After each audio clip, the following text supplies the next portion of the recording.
All right, Lindsay and Emily, we're here. We had a little bit of a hiccup getting started. I take full ownership of that. So thank you for your patience. I'm super excited to have you both joining me on the You're Not Alone podcast today. I'm really excited to have both of you on because you're sisters. Yeah. You both have OCD, Yeah. and you started a company that, in my opinion, is number one, is very helpful in spreading awareness about OCD. But I also just really like the concept, and I don't want to give away the concept just yet. I want us to get into that. But I'm just so completely fascinated by the fact that two sisters have OCD. And I know that there's a genetic component. I've known that ever since I was diagnosed. But can you both walk me through your journey of living with those, of experiencing the onset of OCD? Did it happen at different times? Like, I'm just so curious about how you got to where you're at now. I realized I had OCD when I can't remember if it was like elementary school or middle school. It was sometime in my adolescent years. Is that Mm, considered adolescent? Yeah. I think Um, so.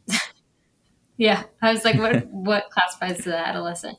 I realized I had OCD when I started getting thoughts about, not doing something could lead to somebody getting in an accident or Mm, someone getting hurt. And that was kind of like how my OCD kind of manifested. yep. Um, and that was like kind of in the beginning, early on stages of when I had OCD. And then it kind of took on a new form when I was in high school. So up until then, I had, just like your typical OCD things like, Mm, um, you know, touching a light switch a certain amount of times. Everything was kind of rooted in the fear of like something happening to my family or myself. yep. But then it took a really interesting turn when I was in high school. I think it was my sophomore or junior year of high school, and I it like took on a new form, and now I know it as existential OCD. And Mm, when I was going through it, I had thought that I was dead. I thought that what if I was alive and my family was dead? Like it was a bunch of like just not things that were felt like real, yes. and Yes. I've that I've had that same struggle. yeah. So like that was that was crazy because you're like in high school. I know I was like applying to colleges. It's just like you're in like this very weird mindset of trying to just like get through to college. Yeah. But that like threw an anchor in everything, and just was super scary.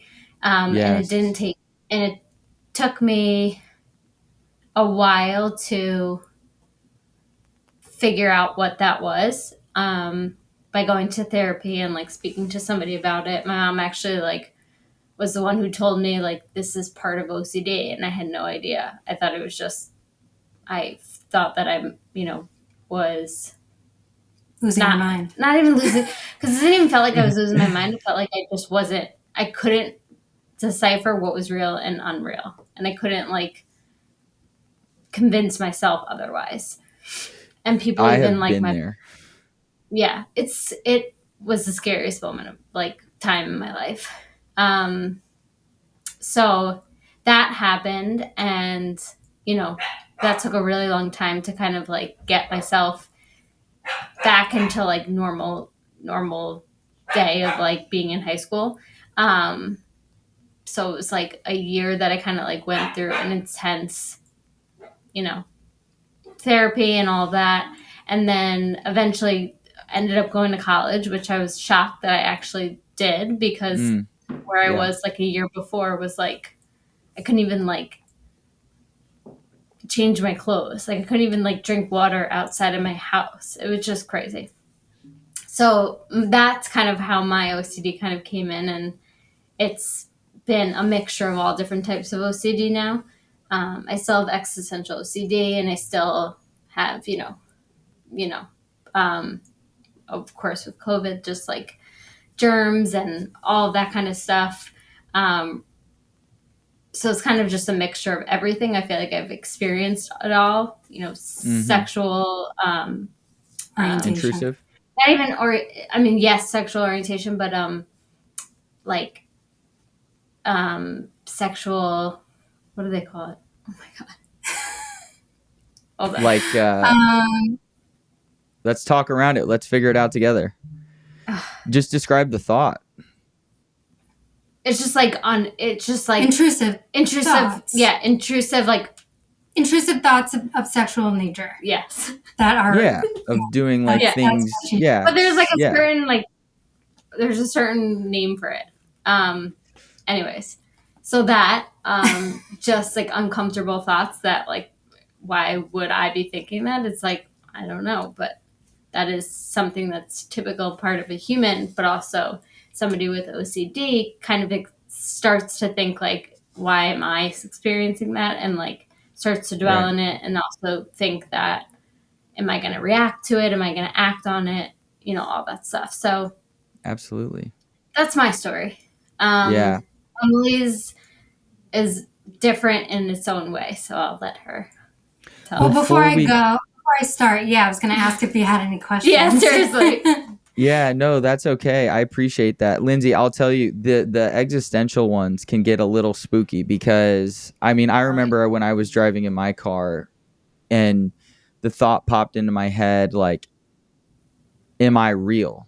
Like, is this world that I'm in real? And I'm like driving, and it can quickly get really dark really fast because you're kind of like, how do I prove to myself that I'm in a real world and that this is all real and that this isn't some sort of a simulation or this isn't all made up? Or then you got the sixth sense thoughts like, am I dead and everybody else is alive, or they're dead and I'm alive?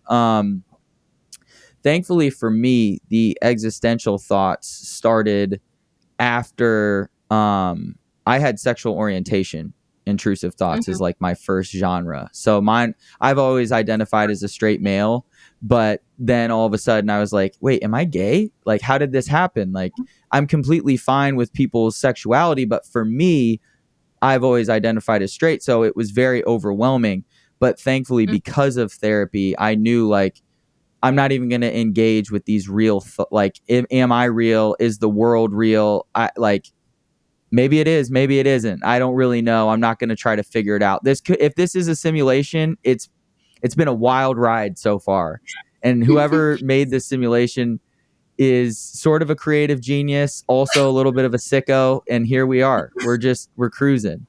So I wanted to. You were able to like identify that was like a part of OCD when you had it. So my mentality ever since I was diagnosed with OCD back in 2016, my default mode is if I'm having this thought and I even have to question it, it's OCD trying to 100%. hook me in and do it in some way. So like I get DMs all the time on Instagram, like, how do I know if this is an intrusive, like an OCD thought or not? And my response every single time is, if you have to ask ... Yeah, that's what like my therapist said. Yeah, she's like, if you're even questioning it, she's like, if you were dead right now, you wouldn't be thinking. You wouldn't be thinking, exactly. am I dead? Like 100%.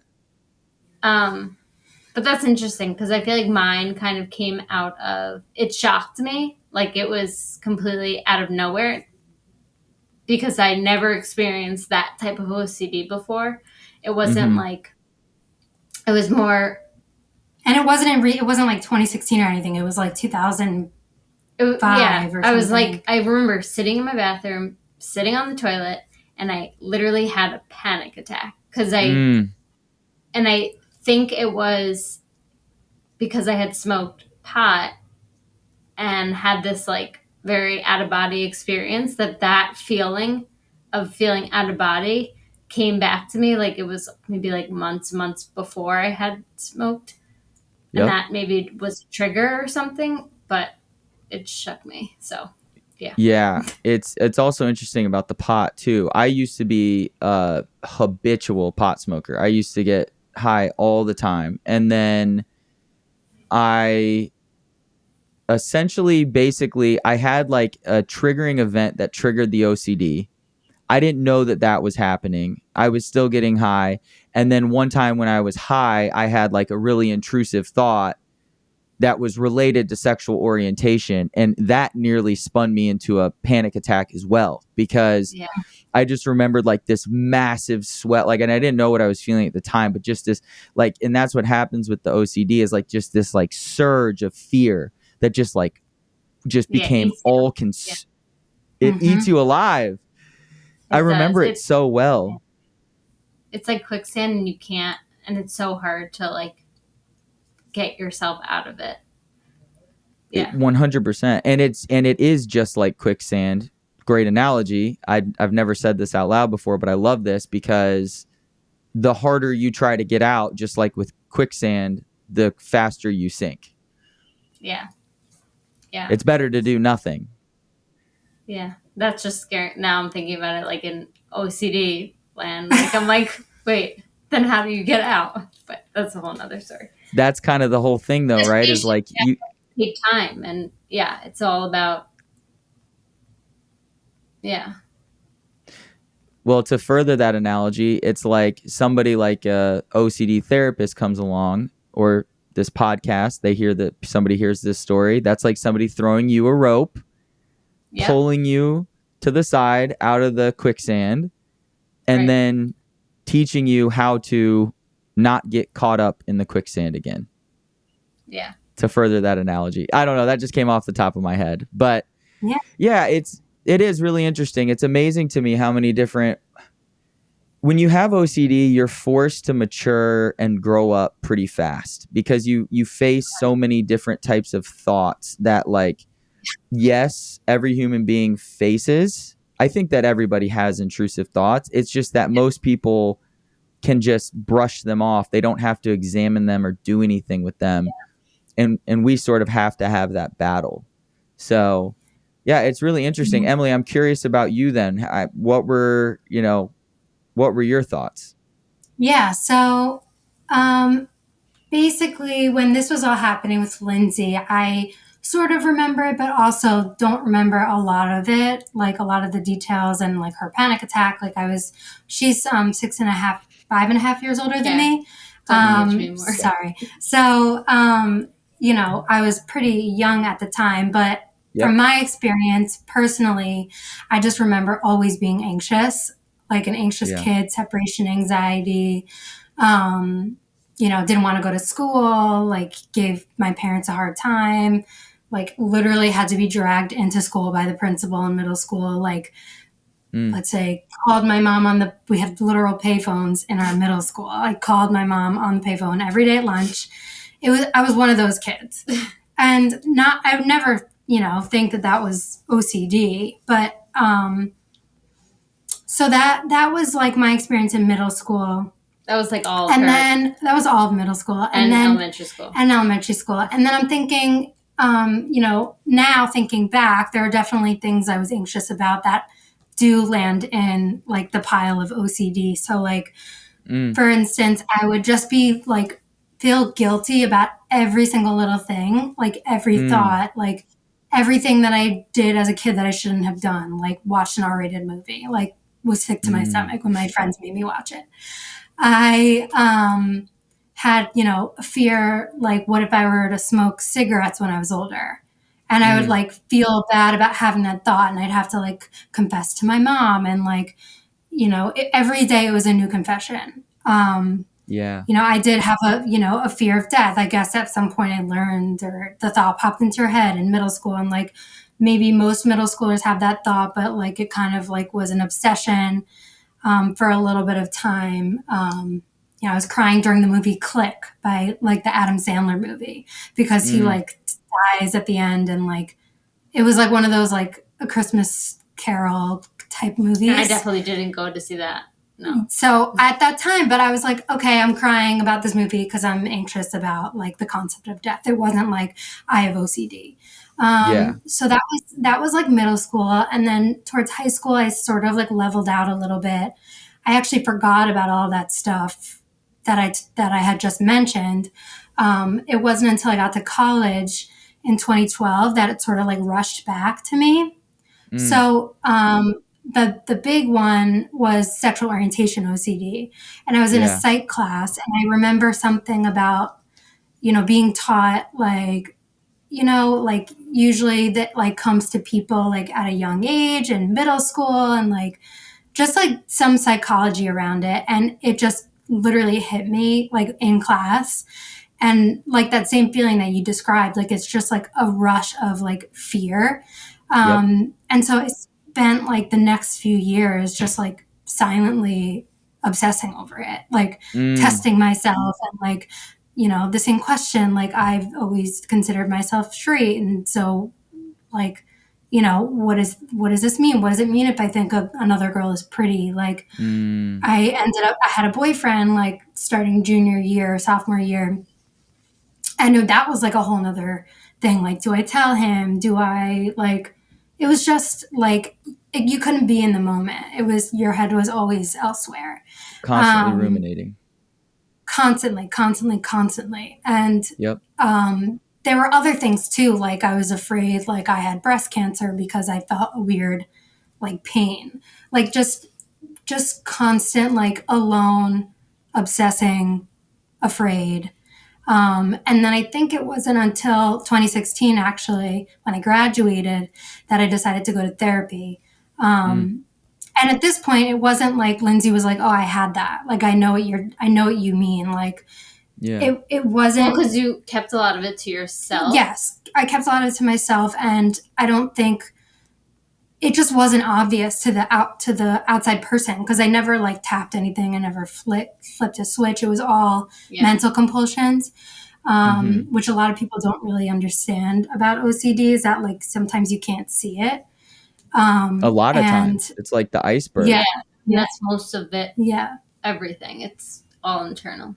So I went to a therapist, and the first day she like diagnosed me with OCD, and I was like, wait, like the kind that my sister has? Like, so Yeah. it was just like the fact that you say, like, oh, it's so interesting to see two sisters with OCD. Like, it really is because we didn't know at all. Like, we didn't know until a mental health professional was like, you don't have, like, you have anxiety, but like, it's OCD. And, this whole time I just thought, oh, generalized anxiety. I'm just a worrywart. I'm whatever. Yeah. Um, and then the second she kind of diagnosed me, it all like made sense. I mean, It does. it wasn't that Yeah. easy, but like obviously through years of like therapy and learning new tools, makes a lot of sense. Yeah. And it's funny when as you were talking, it was like I was thinking to myself, it's like, yeah, my OCD has jumped from like like I can even think back to when I was younger where I convinced myself that I had HIV, like stuff like Yes, that. wait, literally same. Yeah. Or I Like for no remember reason. being I just didn't know the science behind it. I was just like, yep, I have it. It's yep. Yep, same. And then I remember being in high school being in a psychology class, and I remember the teacher talking about schizophrenia, and my brain being like talking about how you can develop it, how it kind of comes out of nowhere. And that's another common fear that people with OCD have is that they'll develop schizophrenia. So it's so interesting how much overlap there is. Did you all ever did it so it obviously caused anxiety for me once my intrusive thoughts came in and like really started to flood in because I had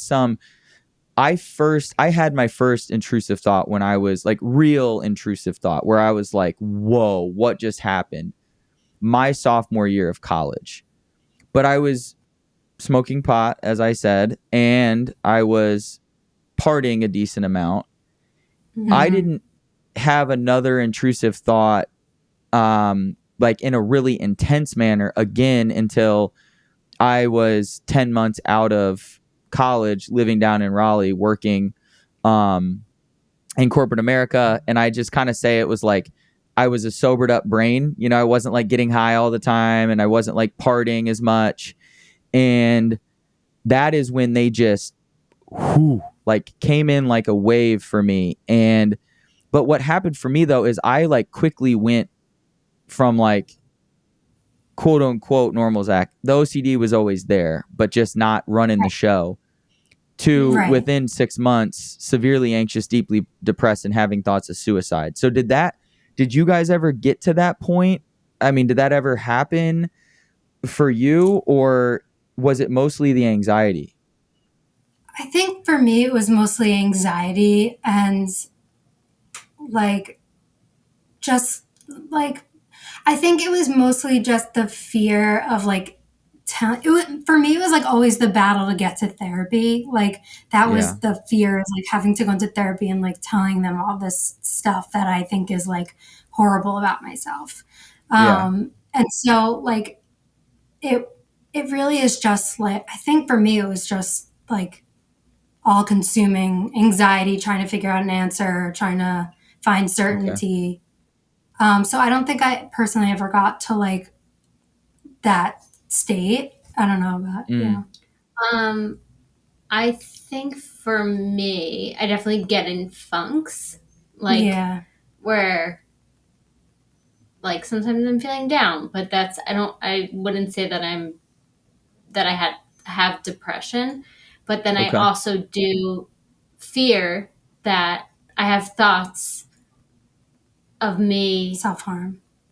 right, of self harm, of like suicidal thoughts Yeah. that I'm scared. Like it's more of OCD suicidal thoughts. Yes. Yeah. Obsessing about like, why did I have this thought of jumping in front of the bus? Yeah. Right. So then I'm like, Yep. am I suicidal? Am I, like, and then your mind goes into a million directions. But like, for me, my biggest fear is dying. So like, why would I, harm myself in that way? So, um, that's kind of like where my anxiety kind of floats, if that makes Yeah. sense. It's interesting that you both said that your biggest fear is of dying. I What's did yours? well, so I did it's like this core fear exercise, because it was in this book that I read, but basically there's like 5 core fears that people have. It's that they boiled it all down to. It's loss of meaning, loss of purpose, which they like differentiate, and I can't remember how, but it's those two. It's loss of love, so like rejection. Mm-hmm. There's one more that I can't remember what it is, and then it's death. And essentially, you do this is a technique from cognitive behavioral therapy. You do the downward arrow technique, and you just keep asking yourself, like, well, if I'm like, I'm scared that XYZ is going to happen, and then you ask yourself, well, why are you scared? And then you answer that question, and you just Yeah. ask yourself why over and over and over again to like what you just answered the question to. And where I got to at the very bottom of mine, like the bottom 3 are like loss of love, and then because of that loss of love, I like end up alone and die. So I was like, wow, that's really intriguing. And I, to a certain extent, I think that kind of makes sense, that like people would be scared to die just because like our brain has to function in a way that once there Like has to be survival. some, or yeah, something to like want to keep us alive, so that we look both ways before we cross the street. So like it makes sense to me, but it is interesting how that fear can drive a lot of like behavior. And I've noticed that in my own life with certain actions and stuff that I do, where it was like, at the end of the day, it's great to know that my core fear is death. But then the question becomes, well, what do I really do with that? Because as we know with OCD, like everything is uncertain. Like I can't get 100% certainty that tomorrow Yeah. I'm going to walk outside and be fine. Like that's just not guaranteed. So like it was helpful to know about it, but for me, it's like there's nothing really to do about it. Does that make Yeah. sense? Yeah. So like that's something that I'm like, it's hard for me because I fear death so much, but I also fear death for my family. So Mm, mm, like it's interesting. Like I'll, like my parents are here bringing the dogs, and I'm thinking to myself, like, I don't know if I could ask my parents to get in a car and drive to come to us because I'm nervous that they're going to get into a car accident. yeah. And my therapist is like, but you value them so much that you're willing to not see them to protect them in order to save them from a potential like car accident. And it's like having like it's so hard for me to like it's so hard for me to flip the switch and say like no, I want to be with them as much as possible, and I'm willing to take that risk. Like that's so hard for me to do. But it's Mm-hmm. like I don't know if that like if I'm being clear, but Yeah. it's Oh no, really totally. it's a really hard like push and pull thing. Like um, do I just live my life? Yes, I want to just live my life and like be with my family, but then it means like yeah, I'm gonna have to accept that something could happen, right? So it's hard. Yeah. It's very hard. Oh man, I've got like three different directions I could take this. Because I agree, it is hard. And well, the one thing I'll say is like the statement I'll make is there's a part of me that feels that like, oh, so at least from the reading that I've done and how I understand, OCD is genetic. It's epigenetic, so the genes sort of lie dormant in our body, and then there's some sort of like activating event that triggers Yeah. them. Huh. I Yeah. think I knew that, but Yeah. like not in those words. That like makes a lot of sense. Yeah, it was it made sense for me when I read that. They're still identifying all of the genes associated with OCD. So like that still is like I think we've got a way to go on that. But my OC that which is why this so I'm setting myself up to make a statement. I think that the OCD was always there. I think it was lying dormant in my body. But I think that what really activated it was I experienced my first like serious breakup my freshman going into sophomore year of college, like high school puppy dog love. And when we broke up, I had all the classic like symptoms of breakup, like sick to my stomach, couldn't eat, couldn't sleep, anxious, depressed. And like when the feelings of all of that started to fade from the breakup, I feel like that was right around the time that I experienced my very first intrusive thought, which was, and that was the fear rushing in one. I told you guys I smoked a lot of pot. I was smoking weed with this guy, and I remember it was just me and him in his car on Purdue's college campus, and he handed me this joint. And as soon as he handed it to me, I looked at him and we were like friends. But I remember a thought popped in my head was like, oh, he's cute. And I was like, oh, hell no. Oh, hell no. I smoked that shit as quick as possible to make it look normal, got out of the car, and I literally walked home, and it was a far walk. And I was like, I will never see him again. I Oh literally no. never saw him again because I was Yeah. so terrified. I was like, what the hell was that? But my point being, and then it goes on from there and got more intense and blah, blah, blah. There's this part of me that wonders, and there's probably a professional out there that could answer this too, and maybe you guys have some insight, but like, is OCD like a defense mechanism? You know, is it like a response to something traumatic happening in our lives? And then this is what happens. So like the reason why I'm saying that is did you have anything for either one of you? Did you either one of you have like something traumatic happen in your life that then shortly after, like you can like chronologically be like, oh, I experienced this in high school or I experienced this in middle school, and then shortly after I started having intrusive thoughts? Or for you, was it always there? Because what I've read is that it's sort of a mixed bag, but there's a huge group of people that experience it after the onset of some sort of like traumatic event? For me, I don't think there was a traumatic event, but I do know that as a kid, I never liked when people were fighting, like in our house. Like I always tried to like make sure everyone was happy all the Yeah. time. Yep. And I think for me as a kid, like I was always like, if anyone got into an argument, it was like I had to go into like fight or flight mode, you know, like I had to make sure that everyone, all tensions were eased. So I think that was just like my, always how I kind of like operated. And even just like confrontation with me, like with people, I was just, I never had that. Like, I never got into fights. If someone got into a fight with me, I was like, I don't even know how to respond to it. Like, Yeah. sorry. Like, what? Yep. But it was never something that like Specifically set it off. specifically set it off, but there was things that like I kind of attached to. Like I was always afraid. I was watching The Wizard of Oz, and like for that realization of like getting knocked out and like waking up into this like Alternate universe. no, it wasn't alternate. It was her dream, right?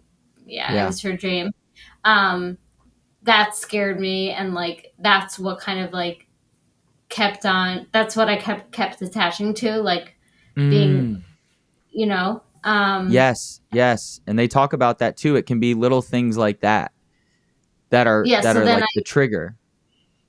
so then that was like a huge trigger along with the pot, and then I went to go see Wicked and with my family in the city, and this was like after I had the first panic attack when I was in the bathroom, thinking if things were unreal or real or not real. And then I didn't even get to the show yet, and I had like fear just like literally consumed me, and panicked, and like couldn't go. We went to the show, but like immediately that triggered me into like shit, I'm like in an alternate universe kind of thing. So there's like certain things that just kind of were It's like a trigger. Yeah, those were more like triggering things, but nothing like that happened that was so like traumatic that would, lead to my fear of death. Okay. And is that Emily? roughly about the No, same for you too, Emily? Yeah, I don't think there was anything like super traumatic that happened again. Like, I think it's just like, I think, that moment of like that real, like intrusive thought in college during that psychology class. Like, I don't think that was really my first experience with OCD. I think that's just like, that was a trigger. It was just like a big, it was one of the more like system shocking thoughts, but like looking back, like there were like random things I was afraid of, like the smoking cigarettes when I'm older. Like, I don't know where that came from. Like, I don't know why.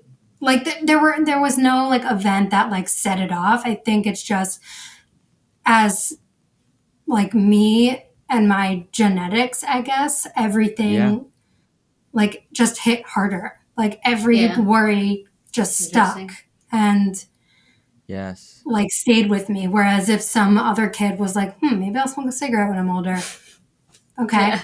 No, but I have to like confess it to everyone I know. And like it's, I think it's the same. Maybe it's because we have the same genes. I don't know. But I never even realized that confessing was part of OCD until like, that's we compulsion. kind of like, like, and even after we like started this company and like having these podcasts and like talking to people about it and like sharing our stories is when we like kind of start to put the pieces together of like, all the things, little things that like make sense. yeah, or that we've learned, Yeah. that I've learned, and that Emily learned too. Yeah. I know it's also interesting that you bring up the just kind of like things that just stuck even from a young age, because my mom would always tell me, and I kind of remember looking back on this now, like I was always a little bit more of like a sensitive little boy, I guess you could say. Like I just like felt things more deeply than like a lot of my other guy friends. And for me, I was always kind of like, well, what's wrong with me? Like, why does it seem like I'm just more sensitive? Like I don't necessarily want to be more sensitive. I just think I like feel things more. And of course it turns out that like a lot of my guy friends have opened up to me and they felt all sorts of things too. Yeah. Yeah. And not even like OCD related, just they had a larger range of emotions than most of us were showing. But and I read a study that like sensitivity, higher levels of sensitivity are much more prevalent amongst people with OCD. So it's just it's like little interesting things like that, which is why I ask these questions, because I'm just so curious about everyone's experience with OCD. What talk therapy? You guys have mentioned talk therapy. What talk therapies have you done to treat your OCD? So CBT. CBT mostly, yeah, cognitive behavioral therapy, a lot of exposure therapy, in like so many different forms, like, you know, like physically touching something that's like contaminated, or like Yeah. I've had to do like Yeah, imaginary. Yeah, that's right. something, yeah, where like you kind of like imagine that like I like am attracted to women, or like, Yeah. you know, like those certain things, or like I don't even know what else. Imagine that, I don't know, I got some disease. Like it's Yeah. not necessarily like I'm gonna go like physically face my fear. It's like you're putting yourself in that mindset, and then not And you're feeling all those feelings. And not giving into a compulsion. So not negating any of it, just sitting with it. And yeah, and I think you Absolutely. probably same. Yeah, I mean, I feel like done it all. I used to like have to write down what I was experiencing throughout the day when it was intense. Mm. Just because I wasn't able to like do certain, like I wasn't able to go to school. Yeah. A lot of mindfulness stuff too, kind of like seeped in. Just like more like just like living Wise in the mind. present moment. Yeah, listening to your wise mind. So it's just a whole mixture of things. But I think generally we just consider it cognitive behavioral therapy. Yeah, because ERP, you're talking about ERP, exposure and response Yeah, prevention, which is under the yeah. umbrella of CBT. So, okay, Yeah, that, yeah, so I'm just starting to like learn that now, because like with all these podcasts, you know, we have to talk about our therapies, and um, there's just like a lot of terms that like I don't necessarily would never use they're just as like a patient. terms. Right. Yeah, Yeah. they're just terms at the end of the Yeah. day. It's what's Yeah. important for people to know is that with OCD, like exposing yourself and then feeling the fear and not compulsing is like, that is one of the most important components Yep. to like reclaim your life. Yeah. Absolutely. So that's what I was curious about. What is the you said something about, was it the intuitive mind, or what did, there was something Wise else mind. that you said? The wise mind. What's the wise mind? So it's basically the center of rational mind. Wait, rational mind. It's like between like your head and your heart, Oh yeah. like Yeah. your gut feeling, essentially. Mm, Yeah. And so I think you okay. use that a lot, or your therapist Yes. Because helps you use it in like when you're in that space of like what's real, what's not, like it's like your rational, because I'm trying to remember the chart that she used to like draw on the wall. It's rational mind and it is rational and emotional mind. Yeah. Yes. Okay. So it's the center of those two. It's taking a little bit from one and taking a little bit from the other and making a wise mind decision, or listening, you know, to what's the best, answer for something. It's kind of going in and taking a little bit from each so that you kind of create the best, or not the best, but you create a decision. And has that been helpful for you, Lindsay? Like, has Yeah, that worked? I used to, because a lot of it, even with like, for me, I have like a lot of tendencies to like indulge in food. But I think why that is so um, such a big part of like me is because like I feel like I was so scared of eating at one point. Like I was so Mm, afraid of food that like now that it brings me like joy and like it helps when I'm anxious or anything like that. Like I mm, just love it so much. So like yeah, um so it was kind of always like using that like emotional mind, like what is your do you feel like you need to eat because you're emotional, or do you like rational, like are you rational, are you actually hungry? So it was like kind of right. finding that middle ground. um Yeah. Also like exposures with like my family. It's like, are you emotional, are you using your emotion mind more, or are you Mm, using your rational mind? And that's kind of like mm, trying to find that like in between of you know living life as opposed to sitting in my room and making sure that they're safe but not spending any time with them, right? So yeah. So could you actually expand on that example? That might be helpful for people listening. So like one of your fears or intrusive thoughts is like your parents driving to see you and getting in a car accident. So yeah, how would you use the rational emotional mind breakdown there? What's your process? so my emotional mind would be,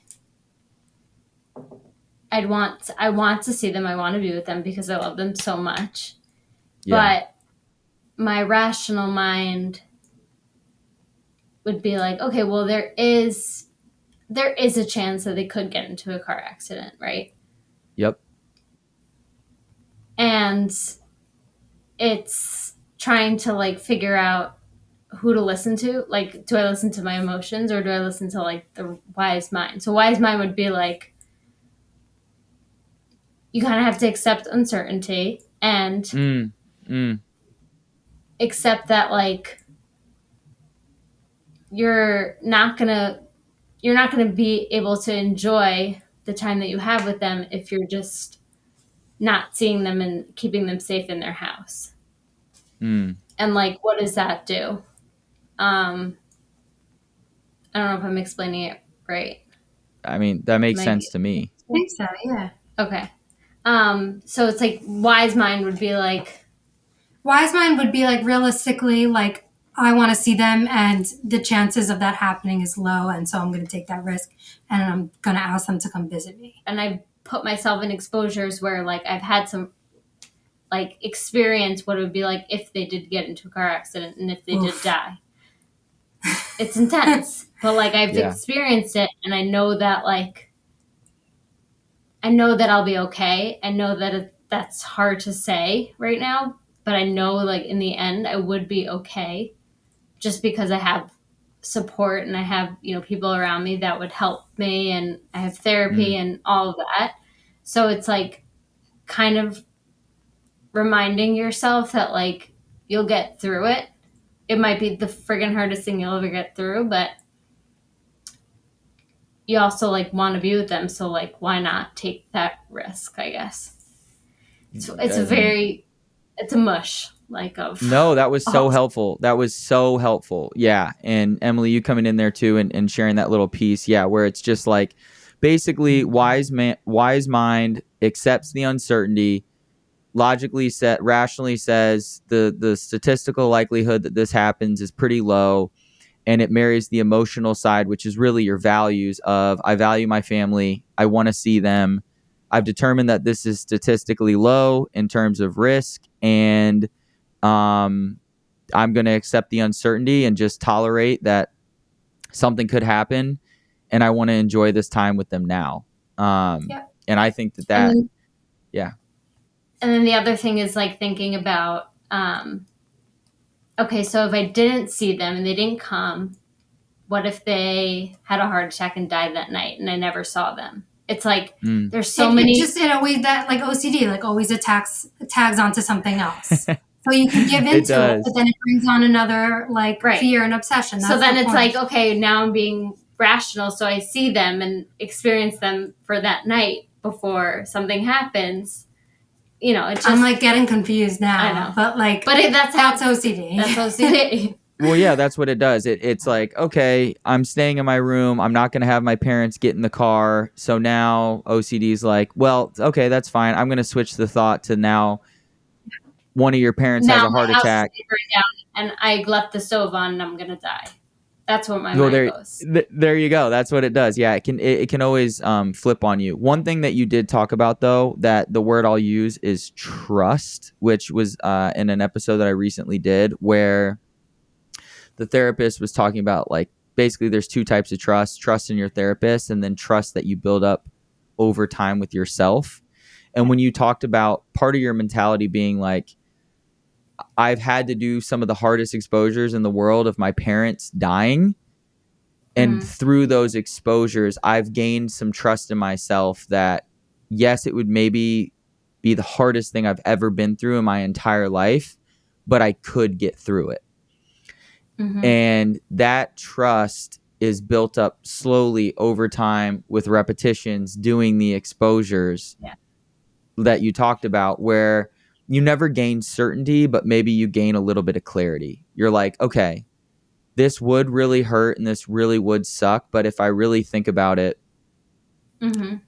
I would get through this. I do this with like my wife a lot because, I have like, what if we got a divorce? That's OCD loves to latch on to everything you care about. So it's like, what if I got a divorce? That would be really painful. I would, Right. And then it's like, well, you wouldn't be able to eat again or sleep again. And it's like, yes, this is all Kind of very true. That why, like the downward arrow. Yep. And it goes to the downward arrow. And for me, at the end of it, I just go, but you know what? I've gained enough trust with myself over time that I know that I could get through this. It would be painful, but I would get through it. So there's this like self-confidence in this trust that you start to build with yourself that I think is really nice and complementary to OCD. I think it really helps in the recovery process. At least it has for me. Yeah. And it's definitely helped with me with also like the trusting of the whole suicidal thoughts of like trusting that like I know that like I don't want to die, so I know I have to trust myself that I didn't do anything. I didn't jump out the window in the middle of the night. I didn't. It's like trust your values. Yeah, and it's like just totally. like having faith, or not faith, but it's having trust in myself that like, yeah, I guess it is like trusting your values. Yeah. It's hard. It's hard, and I continually work on it. And some days it's easy, some days it's not, so. That's been my experience. OCD can be a roller coaster for sure. Every day is a little bit different. Yeah. Let's talk presently. So what is presently? Let's let the audience know. And why did you all start it? So, presently is basically all of what we just said. All of what we just talked about wrapped up in a nice little bracelet. So, there you go. Basically, how it started, it was 2020 pandemic. Everyone's doing new things during the pandemic. Side hustles galore. Yeah. Right. We were living at home together with our parents.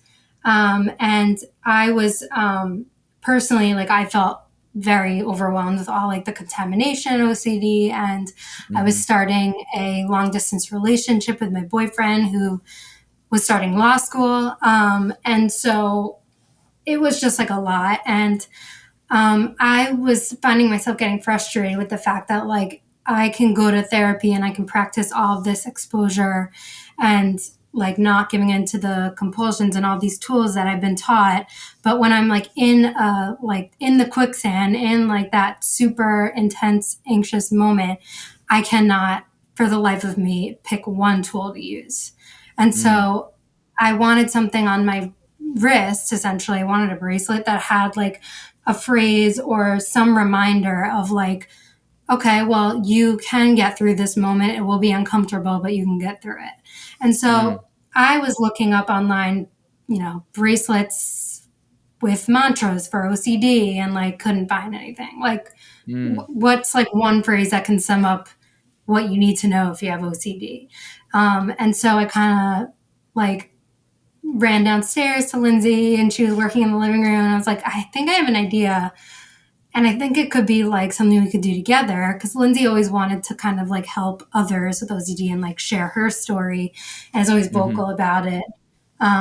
I wasn't so much vocal about it, but I Yeah. As am you can tell, when she was a child, she just didn't yeah, talk I didn't about talk. it. So I am a graphic designer. And so I kind of like made a logo and made a website for shits and giggles. Um, and then it started. And I think like we sat together and brainstormed all 6 phrases that we wanted to use. Mm. And sort of like broke it down based on like those like core, basically like those core fears and like, what are the core messages that we've taken from therapy that help people not only with OCD, but people with just general anxiety or just like someone who's not even diagnosed and just like needs a little bit of like extra help to manage some of those like everyday stressors. And like, I think our main issue is like those, you know, mantra band, for example, like have phrases that are like positive vibes only and think happy thoughts and like she if she would she could, I don't know, one of those like phrases. And like for She believed, us, so like, she did, or something like yes, that. thank you. She believes she could, so she you just said it. I don't know why I'm trying to butcher Yeah. it again. So she did. Yeah, um exactly. Yep. so it's those aren't helpful for people with OCD and people with anxiety because it's not, you're not like, Because we're anxious actually about supposed something. to do like the opposite. Right, you're supposed to do the exact opposite. You're not supposed to be like, yeah, I'll be fine, everything will be fine. You're supposed to be like, no, it might not be fine, but even if it isn't fine, like I'll get through it. And like I'll Mm. embrace uncertainty, I'll brave the uncomfortable, I'll let go of what I can't control. These are like all the phrases that we have on our bracelets. Yeah. So that's kind of where it stems from. And it's like challenging toxic positivity and like teaching people like our friends who don't go to therapy that like saying like everything will be okay is not necessarily helpful. So it's Mm. really meant to be a tool that you have at all times to help you rethink and change your relationship with anxiety and embrace it as opposed to like pushing it away. I saw the phrases online when I was looking at them. I'm like, this is awesome. I think that that's really cool. And yeah, it is actually interesting to me that though the opposite of that, like the positivity bracelets are, I don't know if they're still as, are they still as popular? I feel like people are like a little, are I they think moving away people from that? are starting to catch on to the fact that like they're not always helpful, but I think like we just went to a like an artisan fleece show and we made this little game and it was like on one side was our phrase, on the other side was a phrase that we commonly use. And it's Or like like which the media constantly puts in right. front of Or our it's faces. like Yeah. and so we're like which one of these is a little bit more harmful than like is which of these is more useful than the other. And it's Yeah. things like never give up and like um I can't even remember it now, but like good vibes only and think positive thoughts. But like the never give up one kind of tripped some people up because it was like the other side of it was I let go of what I can't control. And so we Mm. can't always say to someone, you should never give up. You should always like keep going. But the reality is sometimes there are things out of our control that really don't let us do certain things. Or sometimes you just physically can't you have to give up in order to like get through the feelings and all of that. So there's definitely phrases out Like, there that are still that people are using that aren't really, when you think about it, are not helpful. Yeah, like giving up compulsing, for example. Giving like Right. that is something that you would want to give up. It wouldn't be good advice if someone was Yeah. like, never give up, continue your compulsions. It's Yeah. like, Keep trying to get that certainty. Like, yeah, so totally. it's just like, there's definitely like better ways to handle your anxiety and better ways to like sit with your fears than things that are already out there. So we wanted to kind of fill that gap. I And I agree, feel and I like, do think you're filling a gap. Oh, sorry about that, and Lindsay. Go for it. oh no, no, no. I was just gonna say, like, I had an experience like where, when you're in an anxious thought, your mind gets hijacked. Like, Mm, nothing else, you can think of nothing else but that thought and that fear, and it's hard to, like, for me, like, I've been to therapy for so many years, but like I literally I couldn't think rationally. I couldn't listen to my wise mind. I was so stuck in fear that, like, Emily had to be like, why don't you just read our Instagram and like wear a bracelet? Because I literally mm, wasn't able to go outside. I remember this. yeah. And Was this during I was COVID like, or something? no, this was No, like this is like a couple months months ago. ago. Months ago. It was Yeah. just like It something that comes and like goes, triggered me. right? In waves. Yeah. Yeah. So it was something that just triggered me, and it was like, I have these episodes where it's like there's something that's like really triggering, and it takes me a few steps back, but then like I'm able to, like, you know, move forward. But it was like something where I needed like to snap out of, or like get myself to like stop thinking about the fear and like remind myself of all the things that I've learned in therapy. And it was like, Mm, this is why we kind of created this bracelet, because it's like in those moments, first of all, it's always on you. And like whenever you're kind of like trapped in somewhere, or in a fear, a thought or a fear, it's like it's always with you and it's always on hand. So, you know, it was just something where it was like, this is why we created it, because it's like Like these you realize, moments. even though like we've been to therapy and we're the ones making it, that we sometimes need our own reminders. Yeah. So it's kind of absolutely. interesting. And like if Yeah. somebody doesn't have a sister that's living with them, and being able to be like, no, you're going to get up and you're going to go to work. So And you're going to embrace uncertainty, Yeah. and that's that.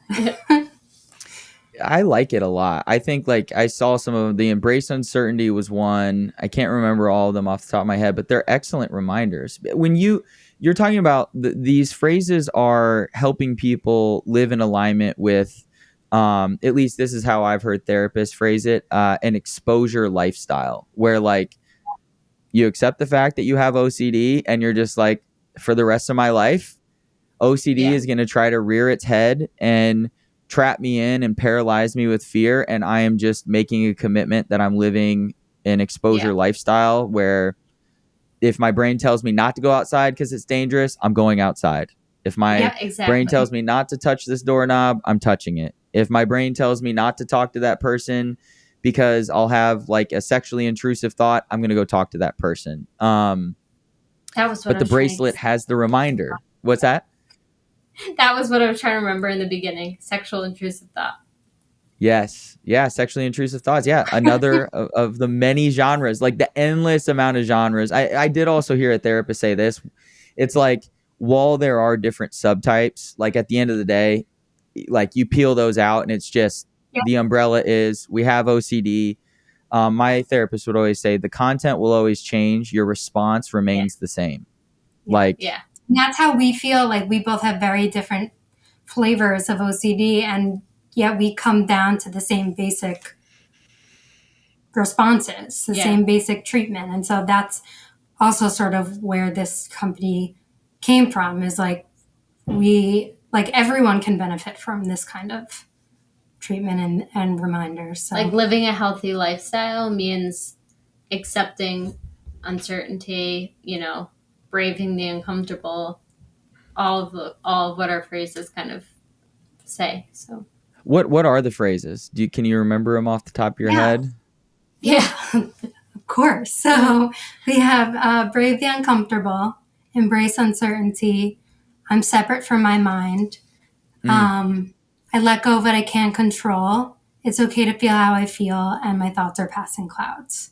Oh, I remember that one. I always Mm-hmm. say that. My thoughts are like clouds in the sky. Yep. Sometimes they might get hung up on the mountain range, but they'll dissipate with time, or they'll just be Yeah, floating by. It's my choice exactly. whether I latch onto them or not. I love that. That's Yeah. I meditate. So I meditate every single day, and that's been a big part of like my journey is learning how to sit with my thoughts and look at them as just passing clouds. And each bracelet comes with like a little phrase card with a description. So even if, you forget what it means, there's always like that reminder that's like a little bit more in-depth explanation. You can keep it in your wallet. That's what you Yeah, need. totally. Yeah, and I like it too because it's something physical on your body too. Like It's if like you a wear it tattoo every with day. tattoo. Exactly. It's a tattoo without that real lifetime commitment of if I want this off, I have to go get a surgery. Yeah, no, this is much more preferable for me. I decided a long time ago I don't think I would look good with tattoos, so I don't have any. I respect people that do. A bracelet would work much better for me. Yeah, That's really cool. I really like this. And so you guys have been in business for a couple years now and just trying to get the word out so that more people can get on their journey and have that reminder. Yeah, exactly. And we also donate $5 of every bracelet to a mental health charity of your choice. And there are like four. There are four separate ones. It's the International OCD Foundation, NAMI, Child Mind Institute, and ADAA. So nice. Yeah, we try to cover every kind of base of mental health, and whoever's purchasing it can decide where their $5 goes. Oh, that's really cool. That is awesome. Yeah. That is awesome, you two. Thank you so much. Where can people find you and find the bracelets if they're interested? So we are presentlybracelets.com, and across all social media, we're at presentlybracelets. Nice. Okay. I checked them out online, people, and I will tell you, they're super cool. I'm trying to figure out. I'm gonna go back on the website. I'm gonna look at the women's section. You said there's a gold bracelet. I'm a gold guy, so Yeah, there is a gold bracelet. There's there you go. Gold. There's three. We have chain bracelets, both in gold and silver, and beaded bracelets, both in gold and silver. And macrame bracelets and mirror clings. If a bracelet is not for you, you could have a mirror cling stick to your mirror or window. Yeah. Oh, cool. What is that? What are those? A mirror cling. It's like a sticker mirror for your cling.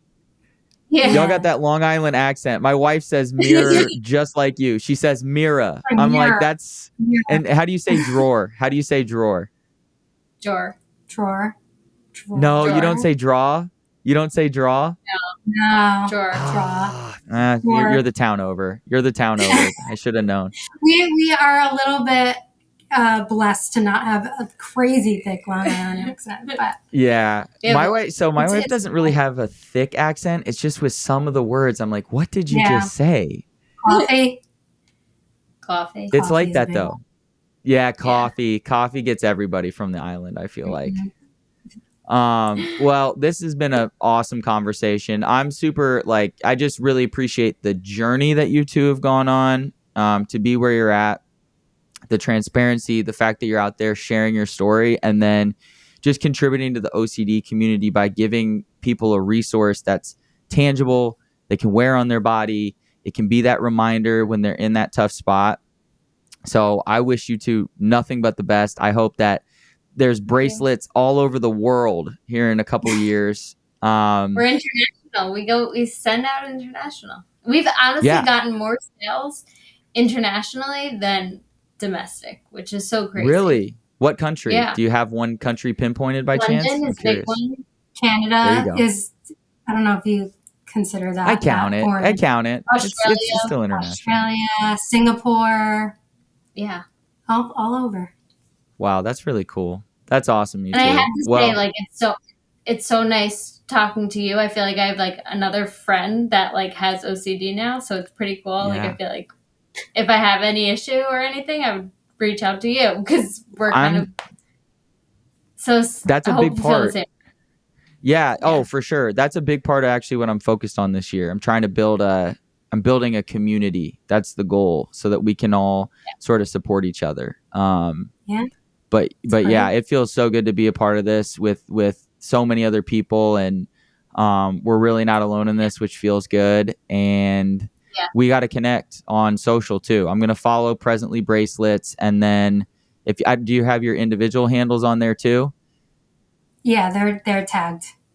Perfect. LT Stetzer and Emily Stetzer, I believe my handle is. It's there. It's in mine, but I feel like I've changed it so many times. Emily Stetzer, you'll find me. Okay, I'll find you. I'll sniff you out on Instagram. Well, perfect, y'all. I really appreciate it. Thank you. And yeah, enjoy the rest of your night. You too. Thanks. Okay. Alrighty. Bye.